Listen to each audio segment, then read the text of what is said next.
आदाब दोस्तों, मैं हूं एम ए वाजिद।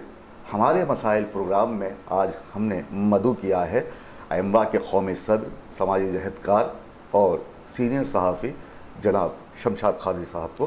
खादरी साहब अस्सलाम वालेकुम। दोस्तों, हम चाहते हैं कि इस प्रोग्राम में अवामी मसलों का हल ढूंढा जाए। मसले बहुत हैं लेकिन उनके हल बिल्कुल नहीं निकाले जाते। ऐसे हालात में हम हुकूमतों के अलावा अवामी मसाइल को इस प्रोग्राम में जगह देते हैं ताकि अवामी मसाइल के हल की राह हमवार की जा सके। खादरी साहब, इन दिनों एक मसला सर उभार रहा है, जैसे कि उर्दू एकेडमी है, साथ ही आपने देखा होगा राशन कार्ड की बात है, सर्वे की बात है, घर घर सर्वे की बात है। तो ये तीनों मसाइल लोगों के हल होने का नाम नहीं ले रहे हैं। कई जगह से फ़ोन आते हैं मुझे कि हमारे यहाँ सर्वे नहीं हुआ, हमारे घर में ओहदेदार नहीं पहुँचे। तो हुकूमत बुलंदबांग दावे करती है कि 1 साल के दौरे हुकूमत में तेलंगाना तरक्की की जानिब गामज़न है, लेकिन ये सब बातें गलत नज़र आती हैं।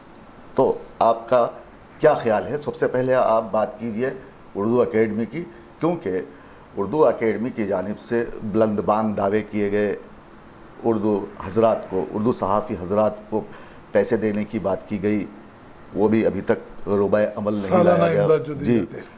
तो उसे तो मैंने माहना करने की अपील की थी, लेकिन शायद ये मेरी ये बात हुकूमत तक नहीं पहुंच पा रही है। आपके ज़रिए मैं इस बात को हुकूमत तक ले जाना चाहता हूं।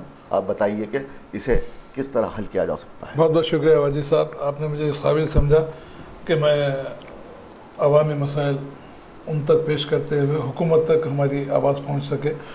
तो सबसे पहले तो मैं एक बात कहना चाहूँगा वाजिद साहब, मुझे बड़ी हैरत इस बात की होती है कि विजय उत्सव मनाया गया जी, जबकि मसाइल का अंबार लगा हुआ है। उसके बावजूद भी मिस्टर रेवंत रेड्डी ने हो या कांग्रेस हुकूमत ने हो, विजय उत्सव मनाया गया। जो है 1 साल मुकम्मल होने पर जो है उनके जो कारनामे थे आवाम के सामने पेश करने की कोशिश की गई। मगर मैं नहीं समझता कि इन 1 सालों में वो जो मसाइल जो हुकूमत ने आवाम से जो वादे किए थे, उर्दू अकादमी का मामला हो, फाइनेंस कॉरपोरेशन का मामला हो, वक्फ बोर्ड का मामला हो या हज कमेटी का मामला हो, इन तमाम चीज़ों का जब आप किसी चीज़ की एक जो है फ़तह का जो ऐलान करते हैं, 1 साल में आपने जो कारकर्दगी की है उसका जो है जश्न आपने जो मनाया है, मुझे थोड़ा अजीब लगा वाजिद साहब। इसलिए अजीब लगा, मैं बड़ा तसद्दुर का शिकार हो गया कि भाई आप इतने बड़े पैमाने पे जो है विजय उत्सव मनाए। तो मैं मिस्टर रेवंत रेड्डी हो या फिर मिस्टर शाहनवाज कासिम हो या मिस्टर मोहम्मद अली शब्बीर हो या फिर जितने दूसरे वज़रा हैं, मैं उनसे ये सवाल करना चाहूँगा कि यकीनन हमको आपने जो 1 साल कारकर्दगी आवाम के सामने पेश की, बुलंद बांग दावे आपने किए कि बड़े बड़े हमने काम किए हैं। तो मैं नहीं समझता कि जबकि आपने मुसलमानों की फलाह बहबूद के लिए, माइनॉरिटी की फलाह बहबूद के लिए बहुत सारी स्कीमात का अनाउंसमेंट किया। खुसूसी तौर पे एक बात कहना चाहूँगा कि सहाफ़त, जिसकी बहुत ज़्यादा अहमियत है, चौथा स्तंभ जो कहा जाता है, मैं मिस्टर रेवंत रेड्डी हो या फिर वहाँ के ताहिर हमदान साहब हो या हमादान हो, मैं उनसे ये बात जानना चाहूँगा कि जब विजय उत्सव मनाया जा रहा था तो जो स्कीमात आपने अनाउंस की थी, चाहे वो उर्दू अकादमी का मामला हो या फिर चाहे माइनॉरिटी फाइनेंस कॉरपोरेशन का मामला हो या आइमा और मौजूदीन के जो है मुशाहरा देने का मामला हो, इन तमाम चीज़ों को उठाना चाहिए था। बड़ी शर्म की बात यह है वाजिद साहब, जून 2006 में सहाफ़ियों के बिल जो है सालाना बड़ी मुश्किल से भीख मांगते मांगते जो है बिल उनके जो है हुकूमत की जानिब पेश किए गए। मुझे परसों मैं उनसे मुलाकात हुई, वहाँ के सुप्रीटेंडेंट साहब से भी मेरी मुलाकात हुई, तो उन्होंने ये कहा बजट तो अलाट हो गया है मगर बिल पास नहीं हो रहे हैं। तो मैं उनसे ये सवाल किया कि भाई बजट अलाट करके आप क्या करेंगे उसको, जबकि बिल ही पास नहीं हो रहे हैं। जो सहाफ़ी इस इंतज़ार में हैं कि कब जो है इमदाद दी जाएगी, कब, मगर उसके बावजूद भी वहाँ पर कोई तशफ़ी पर जवाब नहीं मिला। ताहिर हमदान साहब जो है कभी निज़ामाबाद में बिज़ी हैं, कभी कोई प्रोग्राम में बिज़ी हैं, उनसे मुलाकात कम ही हो पा रही है, वो रहते ही नहीं है ऑफिस पे लोगों का। तो मेरा मतलब ये है कि विजय उत्सव मनाने से हमारा कोई ऑब्जेक्शन नहीं हुआ, मगर जो वादे आपने आवाम से किए थे, जो वादे आप उर्दू अकाडमी में सहाफ़ियों से किए थे, जो माइनॉरिटी फाइनेंस कॉरपोरेशन जो लोन देने का मामला हो, सिलाई मशीन का मामला, बड़ी मुश्किल से अभी सिलाई मशीन कुछ ख़वातीन को दे रहे हैं, वो भी कहाँ तक कब तक होगा क्या होगा इसका कुछ अंदाज़ा नहीं है। मगर मैं ये चाहता हूँ कि आप विजय उत्सव मनाने का मौका जो आपने फराम किया अपने लिए, मैं ये चाहता था कि जितने भी आपने वादे किए थे, जितने 6 ज़मानतों की आपने बात की थी, ज़रा एक नज़र उन पे डालना बेहद ज़रूरी है मिस्टर रेवंत रेड्डी। आपको डालना ज़रूरी है कि आपने जो इतना बड़ा प्रोग्राम जश्न मनाया 1 साल की आपकी कारकर्दगी के ऊपर, क्या आपने देखा कि उर्दू अकाडमी में जो सहाफ़ियों के लिए जो बात की थी, उनको एड देने की, या उसी तरीके से माइनॉरिटी फाइनेंस कॉरपोरेशन की बात थी, 50,000 का जो है सब्सिडी लोन देने की बात थी, मगर सिर्फ ऐलानात तक बात महदूद होकर रह गई है वाजी साहब। तो हम मिस्टर रेवंत रेड्डी से ये बात कहना चाहेंगे कि अब भी वक्त है, क्योंकि अब आवाम में बेचैनी शुरू हो गई है जी कि भाई जो आवाम जिस उम्मीद और जिस आस के साथ कांग्रेस गवर्नमेंट को इख्तियार सौंपे थे, आज ऐसा महसूस हो रहा है आवाम को कि ये भी जिस तरीके से साबिक़ा हुकूमत जिसने धोखा दिया, आज जिस तरीके से मिस्टर KCR एक कोने में बैठे हुए हैं, सामने आवाम के सामने आने की उनकी हिम्मत नहीं है, जिस तरीके से धंधा लिया हुए हैं, तो मैं रेवंत रेड्डी से ये बात कहना चाहूँगा कि फौरी तौर पर अब भी वक्त है आपके पास, क्योंकि आने वाले 3-4 साल ही आपके बाकी है, बहुत कम है। मैं समझता हूँ कि ये 3-4 साल मुझे ऐसे महसूस हो 3-4 दिन में गुजर जाएंगे, क्योंकि अब एक साल भी 6 ज़मानतें पूरी नहीं 6 ज़मानत है। तो हम ये चाहते हैं मिस्टर रेवंत रेड्डी कि फौरी तौर पर आप इस जानिब तवज्जो दीजिए, और ख़ुसूसी तौर पर Urdu academy, minority finance corporation, वक्फ बोर्ड, हज कमेटी, जितने भी आपने स्कीमात किया, ख़ुसूसी तौर पर एक बात कहना चाहूँगा, आप पुरोहितों को 20,000 रुपये देने का वादा किया था, जबकि अइम्मा और मौज़िनीन को आपने मैनिफेस्टो में ये बात कही थी कि 10-10 हज़ार रुपये उनको सैंक्शन करेंगे। तो फिर मैं मिस्टर रेवंत रेड्डी, आपने जो ये जश्न मनाया है 1 साल आपकी कारकर्दगी का, तो फिर क्यों अइम्मा और मौज़िनीन को क्यों आप नज़रअंदाज कर दिया, सीनियर सहाफ़ियों को आपने क्यों नज़रअंदाज कर दिया, 6 ज़मानतों को क्यों आप नज़रअंदाज कर दिया? आपके मिनिस्टर से एक बात कहते हैं कि हम 5 साल के अंदर ये तमाम जो है जो वादे किए पूरे किए हैं, तो फिर आपको ये 5 साल में अगर आपको पूरा करना था, तो फिर आप मैनिफेस्टो में ये 100 दिन की बात क्यों की थी आपने? जी, तो खादिर साहब, अभी तो लगता यह है कि ये 6 ज़मानतें पूरी होने में काफ़ी वक्त बाकी है, इसको छोड़िए। यहाँ पर मैं आपको एक बात बताते हुए आगे बढ़ूँगा खादिर साहब। अब सारी दुनिया को ये पता चल चुका है कि ताहिर बिन हमदान का नाम गलत है, हमदान जो नाम है वो गलत है। तो इसकी शुरुआत मैंने ही की थी। तो रही बात दूसरी, खादिर साहब, अब आप देखिए जो पैसे दिए जा रहे हैं किन्हें, 50,000 रुपये की जो स्कीम शुरू की जा रही है ख़वातीन के लिए, ख़ुद मुक्तफ़ी बनाने के लिए उन्हें ऐलान किया गया है कि 50,000 रुपये सब्सिडी लोन दिया जाएगा। क्या होगा खादिर साहब 50,000 से? अगर कोई ख़ातून अपने घर में किराना शॉप भी अगर डाल ले तो मुमकिन है उसे 5-6 लाख 10 लाख तक का उसे खर्च आएगा। तो हुकूमत को चाहिए, आप बावर करवाइए हुकूमत को कि 5 से 10 लाख रुपए एक खातून को दिए जाएं। अब एक ज़मानत में तो ऑलरेडी कहा गया है कि ख़वातीन को खुद मुक्तफ़ी बनाने के लिए उनके अकाउंट में पैसे डाले जाएंगे, अकाउंट में पैसे आने से रहे। और फिर जो उर्दू अकेडमी या वक्फ बोर्ड की जानिब से इमदाद दी जाती है, फाइनेंस कॉरपोरेशन की जानिब से जो लोन दिया जाता है, वो भी 50,000 रुपये देने की बात की जा रही है। तो ये गलत फ़ैसला है। मशीन देकर आप क्या करेंगे? आजकल रेडीमेड का ज़माना है, ख़वातीन मशीन लेके क्या माथे पे मार लेंगी? हाँ, कपड़े सी कर अपनी ज़िंदगी गुजारेंगी? ऐसा नहीं। तो ये जो रवायत बन चुकी है हुकूमत की कि लोगों के कानों को अच्छे दिखने वाली बातें की जाने लगी हैं। तो आप हुकूमत से कहिए कि किस तरह एक ख़ानदान को कौमी धारे में शामिल करने के लिए एक ख़ातून की कैसी मदद की जानी चाहिए। अगर आप ख़ातून ही की मदद करना चाहते हैं तो उसके घर को बनाने के लिए 5 लाख देने का वादा किया गया है, और फिर ऊपर से जो सब्सिडी लोन दिया जा रहा है उसमें रकम को बढ़ाया जाए, कम से कम 5 लाख किया जाए। तो वाजिद साहब, आपने जो बात कही ये लोन नहीं है, ये जो अभी इन्होंने जो बात कही है 50,000 जो है सब्सिडी, नाकाबिल वापसी है। मगर जिस तरह से आपने क्यों बात दे कही- रहे हैं नाकाबिले नहीं, माफ़ी? माफ़ी नहीं, मैं आपने जो बात कही है 50,000 में मैं समझता हूँ कि अगर एक कोई दुकान भी अगर लेंगे तो आजकल पगड़ी वगैरह का जो मामला है 2-2 लाख 3-3 लाख 4-4 लाख तो सिर्फ खाली पगड़ी देने के वास्ते उनको लग जाएंगे। तो हम हुकूमत से ये बात कहना चाहेंगे कि जब आप वाक़ई इसमें एक आपकी बात की वजाहत करना चाहूँगा, सिर्फ ख़वातीन के लिए नहीं है, बेरोज़गार नौजवानों के लिए भी है, छोटे मोटे कारोबार करने वालों के लिए है, नौजवानों के लिए है, खुसूसी तौर पर ख़वातीन के लिए।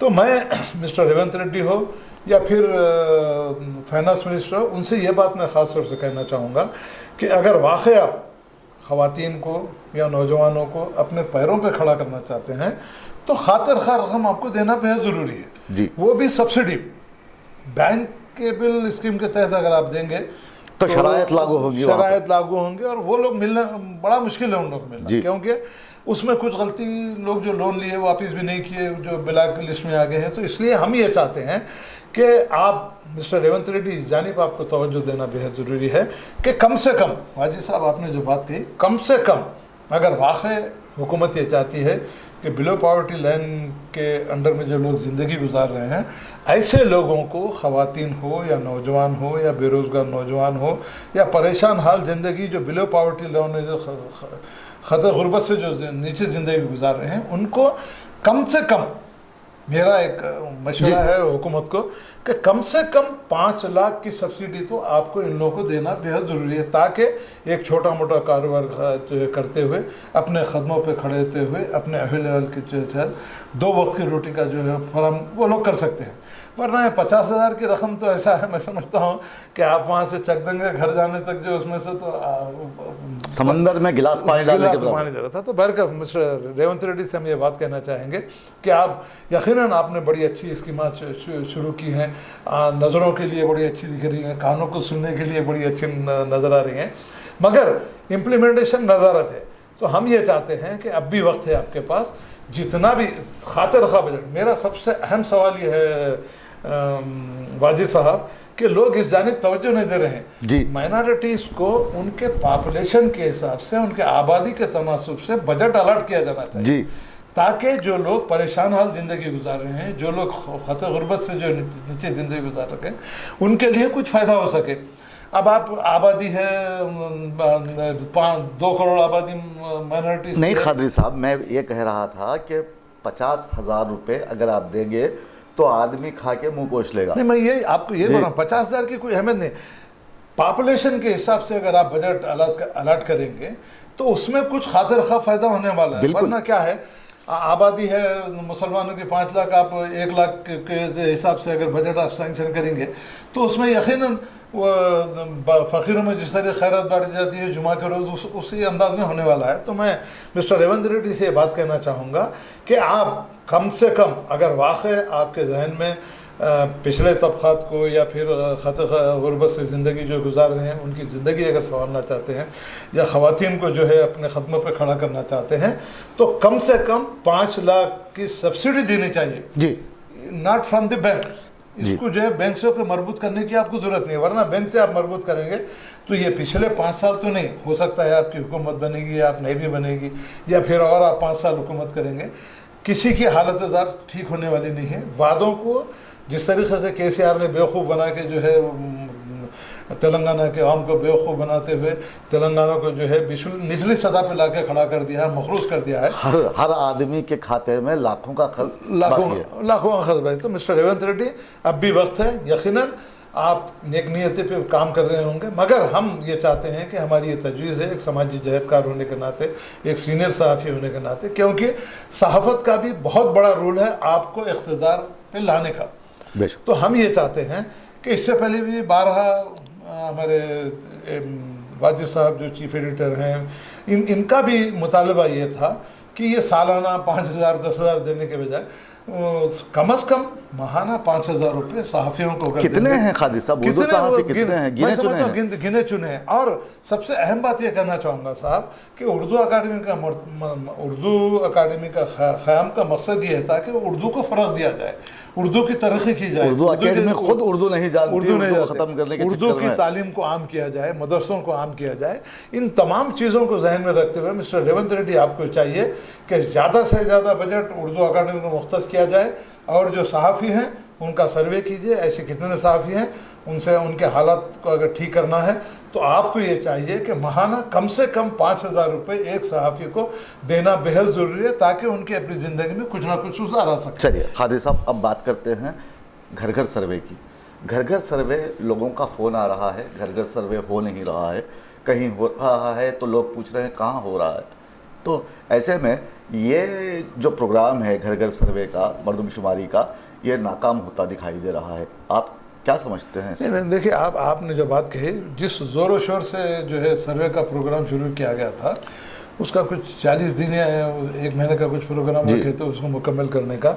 अब उसके बाद से तो यानी वो सर्वे कहाँ तक मुकम्मल हुआ, सर्वे कंप्लीट हुआ, अब तो सर्वे की बात ही नहीं की जाती। अब तक तो जो है मैं हुकूमत से, और खुसूसी तौर पर उत्तम कुमार रेड्डी हो या जितने मिनिस्टर हैं, जो है रेवेन्यू मिनिस्टर साहब हैं, उनकी जानिब ये बात मैं उनको ये कहना चाहूँगा कि उनको नींद से जगाना चाहूँगा कि आपने इतने बुलंद बांग दावे करते हैं कि सर्वे का जो है प्रोग्राम शुरू किया था, मगर मुझे ऐसा महसूस होता है कि बुलंदबांग दावे तो किए गए, मगर वो टाई फिश होकर न रह जाए। मुझे ऐसा महसूस होता है। एक ताज्जुब की बात मैं आपको ये बताना चाहूँगा कि खुद मेरा सर्वे नहीं हुआ। नहीं, देखिए, अब आप देखिए, एक सहाफ़ी जो सीनियर सहाफ़ी है, एक नामवर सहाफ़ी है, जब उनके घर का सर्वे नहीं हुआ है तो मिस्टर उत्तम कुमार रेड्डी शायद रेवेन्यू मिनिस्टर हैं या और कोई दूसरे श्रीधर बाबू जो भी हैं, मैं उनसे ये बात जानना चाहूँगा कि आपने सर्वे शुरू किया, जब इतना बड़ा स्टाफ को आपने ट्रेनिंग दी, क्या वाकई वो सर्वे मुकम्मल हुआ या नहीं हुआ, या हुकूमत का जो मकसद था वो पूरा हुआ या नहीं हुआ? ये मैं मिस्टर रेवंत रेड्डी से, चीफ मिनिस्टर हैं आप, जो वज़ीर आला हैं, तमाम जो है तेलंगाना के सरबराह आप ही हैं, तो अब आपकी ये जिम्मेदारी बनती है कि फौरी जानिब ये सर्वे मुकम्मल हुआ या नहीं हुआ, किस मकसद के लिए आपने सर्वे का जो है शुरू किया था, क्या वाकई इस सर्वे का मकसद आपको जो है आवाम की भलाई के लिए करना था, या फिर आपकी नाकामियों को छुपाने के लिए जो है आवाम में जोश व खरोश पैदा करने के लिए सर्वे मुकम्मल होने के बाद आपको फलां चीज़ का फ़ायदा होगा, आपको बैंक से लोन मिलेगा, आपको राशन कार्ड मिलेगा। अब आप देखिए, कभी राशन कार्ड देने का वादा किया जाता है, पिछले 2 महीने पहले आपसे हमारा डिजिटल कार्ड देने की बात, डिजिटल कार्ड है। फिर अब मैं मिस्टर रेवंत रेड्डी हो या अरबाब मजाज जो भी हो, उनसे बात जानना चाहूँगा कि फिर डिजिटल कार्ड का क्या हुआ? फिर अब आप उत्तम कुमार रेड्डी, मजाक है खाली लोगों से, आवाम के साथ आप मजाक कर रहे हैं। आवाम को आप बेवकूफ़ मत समझिए।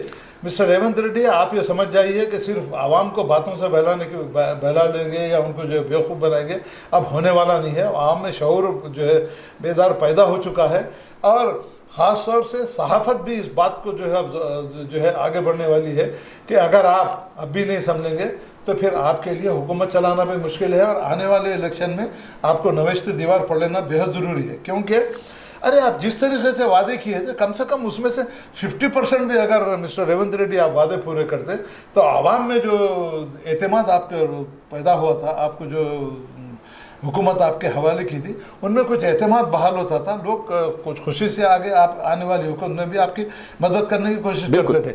मगर वाजिद साहब, यहाँ हो ये रहा है कि मुझे ऐसा महसूस होता है कि जिस तरीके से केसीआर ने बेवकूफ़ बनाया, रेवंत रेड्डी भी उसी राह पे चल निकले हैं। अरे भाई, बड़े बड़े जो है प्रोजेक्ट का जो है मामला हुआ, इंक्वायरी कमीशन बैठा, वो कौन सी ई रेस का मामला था, वो फला था, अमक था, नमक था, मगर ऐसा महसूस होता है कि यहाँ रेवंत रेड्डी कांग्रेस हुकूमत नहीं है, बल्कि अपोजिशन जो है, आज पूरे असेंबली में अपोजिशन छाई हुई थी। खादरी साहब, मैं आपको बताना ज़रूरी समझता हूँ कि देखिए, कांग्रेस हुकूमत बीजेपी के नक्श कदम पर चल रही है। जब बुनियादी मसाइल सर खोले खड़े हैं, फन खोले खड़े हैं, तो ऐसे में अल्लू अर्जुन को उठाया जा रहा है, ऐसे में हाइड्रा को उठाया जा रहा है, ऐसे में तरह तरह की बातें की जा रही हैं, फिर सर्वे की बात की जाती है। अजीब अजीब हाल है। जिस तरह बीजेपी ये खेल खेलती है, उसी तरह कांग्रेस पार्टी भी ये खेल खेल रही है। बिल्कुल। अब आप तो अवामी मसाइल ऐसे दबके रह गए हैं। देखिए, अवामी मसाइल इस वास्ते दबके रह गए हैं कि ये रेवंत रेड्डी, जिस तरीके से आपने बीजेपी ने पिछले 10 साल दौरे हुकूमत में आवाम को बेवकूफ़ बनाया, 15 लाख देने का वादा, 2 करोड़ नौकरियाँ देने का वादा, लोग एकदम जो है उन बातों में आ गए। तो अब इस तरीके से भी मिस्टर रेवंत रेड्डी हो या मिस्टर राहुल गांधी हो या प्रियंका गांधी हो या सोनिया गांधी हो, उन्होंने जो वादे किए थे आवाम से, उसको पूरा करने का वक्त आ चुका है। अगर आप इसी तरीके से जो है आवाम को बेवकूफ़ बनाने की बात करके आप ये समझेंगे कि हमने आवाम को बेवकूफ़ बना लिया है, तो मिस्टर रेवंत रेड्डी ये आपकी गलतफहमी है, क्योंकि आवाम जानती है कि कौन कितना जो है आवाम की खिदमत के जज्बे से आगे काम कर रहा है। तो मिस्टर रेवंत रेड्डी अब भी वक्त है, सर्वे का क्या मकसद था, राशन कार्ड का क्या मकसद था, डिजिटल कार्ड का क्या मकसद था, नौजवानों को माइनॉरिटी फाइनेंस कॉरपोरेशन से लोन देने का क्या मकसद था, ख़वातीन को अपने कदमों पर खड़ा करने का क्या मकसद था, इन तमाम चीज़ों के लिए मिस्टर रेवंत रेड्डी फौरी तौर पर, अगर हमारी आवाज़ आप तक पहुंच रही है, हमारी तजवीज़ आपसे ये है कि फौरी तौर पर तमाम महकमे जात का, तमाम सरबराहान को एक जायज़ा इजलास लेते हुए जी आपकी कारकर्दगी कहाँ तक बेहतर हुई है, एक साल जो आपने जश्न मनाया है, क्या वाकई उसके आप काबिल थे, मनाना जायज़ था या नहीं जायज़ था, इन तमाम चीज़ों का जायज़ा लेने की इस वक्त मिस्टर रेवंत रेड्डी आपको सख्त ज़रूरत है और लेना ही पड़ेगा, वरना आने वाले दिनों में अवाम में अगर बेचैनी शुरू हो जाएगी, अवामी अगर एहतजाज शुरू होगा, तो फिर कांग्रेस गवर्नमेंट जिस तरीके से केसीआर की हुकूमत का तख्ता पलट गया है, उसी तरीके से कांग्रेस को भी शायद हो सकता है इस नाकामी का मुंह देखना पड़े। खादी साहब, चलते चलते एक आखिरी सवाल मैं आपसे पूछना चाहूँगा, यह बहुत ही अहम सवाल है जी। असम्बली में रुकने असम्बली अकबरुद्दीन अवैसी खड़े होकर पूछते हैं हुकूमत से कि जिन तलबा व तालिबात की फ़ीस बाज़दायगी बाकी है उनका क्या हुआ, कुछ तो दीजिए। वो हुकूमत से पूछ रहे हैं, अरे कुछ तो दीजिए, कई सालों से आप फ़ीस रीइंबर्समेंट को जारी नहीं किए, तो आप कुछ तो बच्चों को दीजिए, बड़े परेशान हैं बच्चे।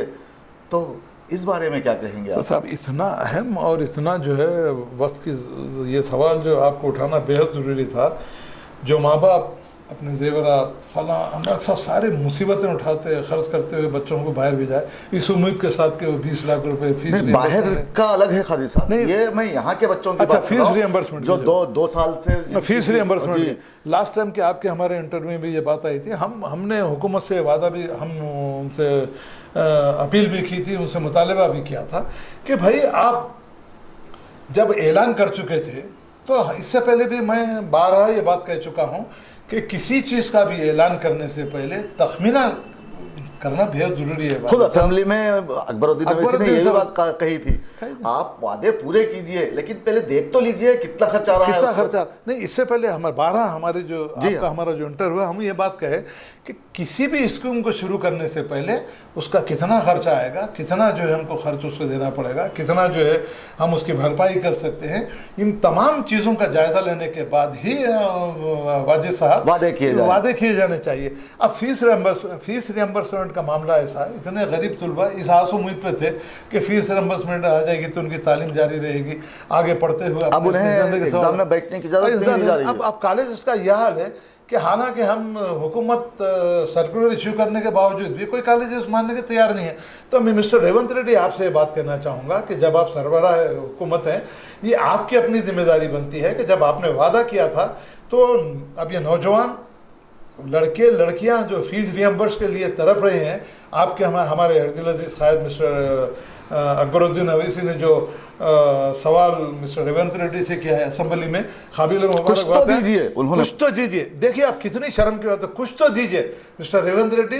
क्या आपकी ये बात ये समझ में नहीं आ रही है कि एक जो है रुकने असेंबली मिस्टर अकबरुद्दीन अवैसी ने ये बात कही कि कुछ तो दीजिए, तो क्या आपकी ये बात भी आपके समझ में नहीं आ रही कि कुछ तो दिए का मतलब क्या है जी? तो इसका मतलब यह था कि भाई जो लोग परेशान हाल है, जो नौजवान परेशान है, जो फीस रिएम्बर्समेंट परेशान है, कुछ तो दीजिए। पिछले साल की तो दीजिए। पिछले मतलब यही था कि पिछले साल की तो दीजिए, फिर हो सकता है उसके बाद जो है नेक्स्ट ईयर का जो है उसको सर्विस उसको रेगुलराइज कर सकते हैं। अब एक सवाल मैं और एक पूछना चाहूँगा खादी साहब आपसे। देखिए जो 4th ईयर के इसमें है बच्चा, स्टूडेंट है, MBBS कर रहा है, वो अगले साल तो जाएगा नहीं जब तक फीस रिएम्बर्स नहीं होंगी। फिर तो यही वही अकबरुद्दीन अवैसी ने जो बात असेंबली में उठाई है, काबिल तारीफ है। मिस्टर रेवंत रेड्डी, आपको ये बात समझ लेना चाहिए, और मैं ये समझता हूँ कि जानते पूछते जो है आप इस बात को नज़रअंदाज कर रहे हैं। तो मिस्टर रेवंत रेड्डी, अब आप समझ जाइए, नज़रअंदाज करने का बिल्कुल वक्त गुजर चुका है। नौजवानों की ज़िंदगी से खिलवाड़ मत कीजिए। वो नौजवान जो 4th ईयर से 5th ईयर पे जाने के लिए तड़प रहे हैं, अब ये आपकी जिम्मेदारी है कि उनका 1 साल बचाने के लिए फौरी तौर पर इस जानिब तवज्जो देते हुए ये हाइड्रा फला अमक ढमक ये तमाम चीज़ों को रोकते हुए जो अहम ज़रूरतें हैं, जो अहम जो अल्लू अर्जुन को भी छोड़ दीजिए। अरे अल्लू अर्जुन से हमारा क्या ताल्लुक है? आम आवाम को जो है, गरीब आवाम जिसके पास एक वक्त रोटी खाने की ज़रूरत नहीं है, वो संध्या थिएटर, अल्लू अरविंद, ये सब बचपने की हरकतें, इस तरीके के जो है बयानबाजी, हमारे कुछ से क्या ज़रूरत है? अल्लू अरविंद मर गया, उन्हें 25 लाख दे रहा, उन्हें 20 लाख, हमारे कुछ से उस फिल्म एक्टर से हमारे को क्या ताल्लुक है? ये सब चीज़ों को जो है गरीब आवाम का, नौजवानों का जो ध्यान भटकाने के लिए जो बात की जा रही है, अब आइंदा से मिस्टर रेवंत रेड्डी आप समझ जाइए, अल्लू अरविंद से हमारे को ताल्लुक़ नहीं है, हमको बीजेपी से ताल्लुक़ नहीं है, हमको किसी सियासी जमात से ताल्लुक़ नहीं है, हमको ताल्लुक़ है एक समाजी जहदकार होने के नाते तालीम, जो सबसे अहम ज़िंदगी की सबसे अहम ज़रूरत है, जो नौजवान तड़प रहे हैं, अगर उनका आप इस मरतबा भी अगर उनकी फ़ीस की पाबंदी नहीं करेंगे तो जो 4th ईयर पे 5th ईयर में जाने वाला बच्चा है उसका 1 साल तबाह बर्बाद होने वाला है। मिस्टर रेवंत रेड्डी, ये आपको वार्निंग मैं ख़ास तौर से आज मैं बड़े तकलीफ़ के साथ ये बात कहना चाहूँगा कि फौरी जानिब तवज्जो दीजिए और फौरी तौर पर बजट अलाट करते हुए उन बच्चों की जो फीस बाज़ाबात करिए पिछले 2 साल से जो बाकी है, फौरी तौर पर इंतजाम करते हुए वो बच्चों की ज़िंदगी से खिलवाड़ मत कीजिए और फौरी बजट जारी करते हुए उनकी फ़ीस बाज़ाबात कीजिए, ताकि जो 4th year, 2nd year, 3rd year के जो बच्चे हैं 5th ईयर में जाके अपनी ज़िंदगी बना सकें। जी बिल्कुल, शुक्रिया बहुत बहुत खादिर साहब।